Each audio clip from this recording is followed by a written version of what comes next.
Bonjour, j'espère que vous allez bien. On se retrouve pour une nouvelle vidéo consacrée à Téléperformance qui vient de publier donc son chiffre d'affaires annuel. Alors les objectifs 2024 sont atteints. La société précise qu'elle va verser un dividende en hausse.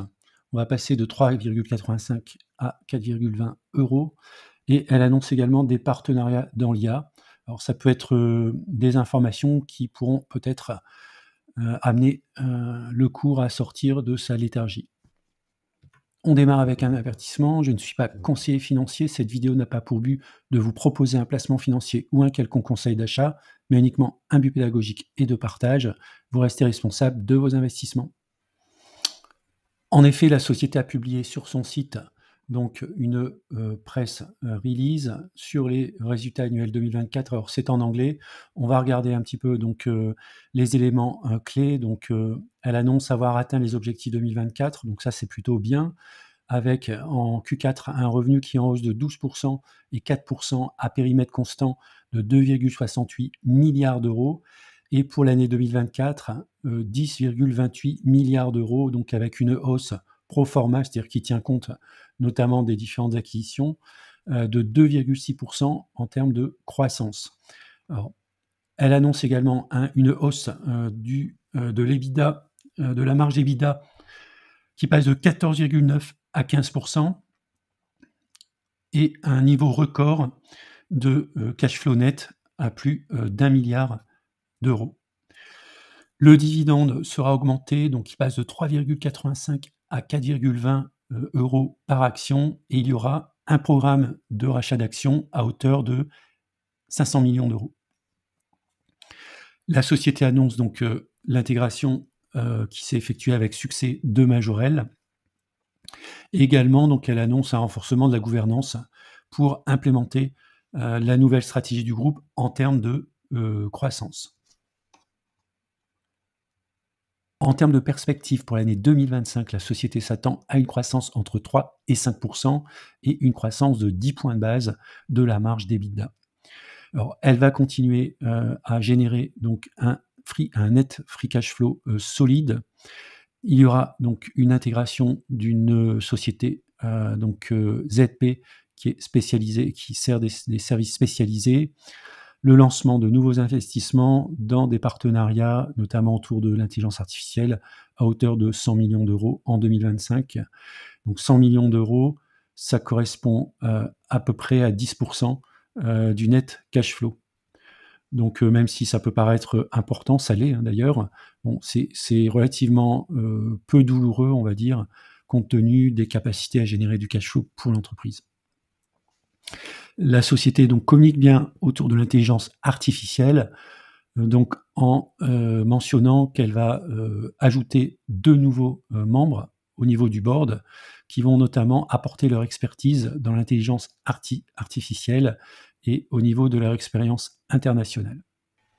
Si on regarde l'analyse graphique sur le long terme, donc les droites de régression, sur les 30 dernières années, donc la société a une croissance moyenne de son cours d'action de 12,20%, donc c'est une croissance annuelle hors dividende, un coefficient de corrélation de 0,74, donc c'est-à-dire qu'il y a quand même de la volatilité sur le cours. C'est ce qu'on peut voir ici en 96, on a touché les moins 2 sigma, pour aller au-delà des plus 2 sigma en 2000, puis au-delà des moins 2 sigma en 2012, puis proche des 2 sigma en 2022, et puis donc dernièrement on a touché les moins 2 sigma.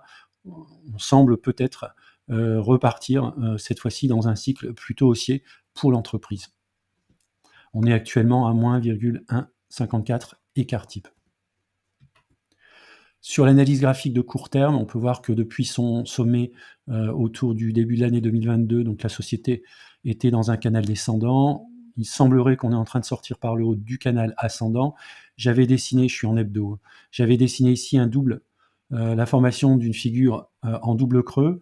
Alors, elle semble, entre guillemets, se confirmer. Il faudra attendre la sortie par le haut des 113 euros pour espérer aller chercher les 135, 140 euros qui correspondent à la fois à titre personnel à mon PRU, mais également à une résistance. On peut voir la moyenne mobile qui était en hausse, qui est plutôt en légère baisse, qui aura peut-être tendance à s'aplatir dans les prochaines semaines. En tout cas, il y a encore du travail pour Téléperformance pour retrouver ses niveaux les plus hauts qu'elle avait atteints à la fin de l'année 2021, au début de l'année 2022. Position et stratégie sur Téléperformance. Alors, je possède 40 actions Téléperformance pour un PRU de 134,87. Je suis en forte moins-value de 25,71%, soit 1 386 €. La société pèse relativement peu dans mon portefeuille, 3,22% en termes de poids. C'est une société pour moi de swing trading. Alors, elle a de très bons ratios. Si vous regardez par exemple la génération du free cash flow qui est en hausse, par rapport à une dette, donc même si la dette peut paraître relativement importante, 4 milliards par rapport à 1 milliard de free cash flow généré, si la société est capable de continuer à générer du free cash flow, elle sera capable de rembourser sa dette. En termes de marge nette, on est autour des 7%.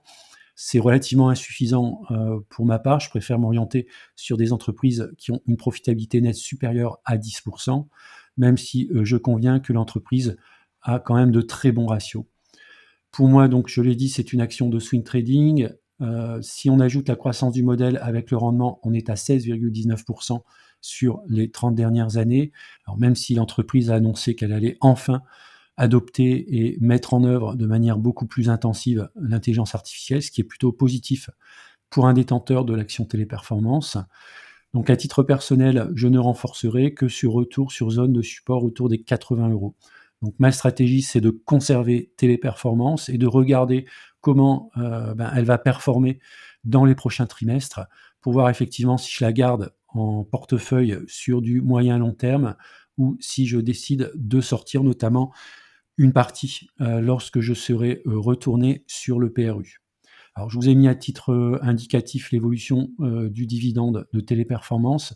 C'est une action à dividende croissant, ce qui peut être tout à fait justifié de posséder Téléperformance dans son portefeuille sur le long terme. Voilà, c'est la fin de la vidéo. Je vous remercie de l'avoir regardée. N'hésitez pas à mettre un commentaire si vous le souhaitez. Et puis, je vous dis à bientôt pour une prochaine vidéo.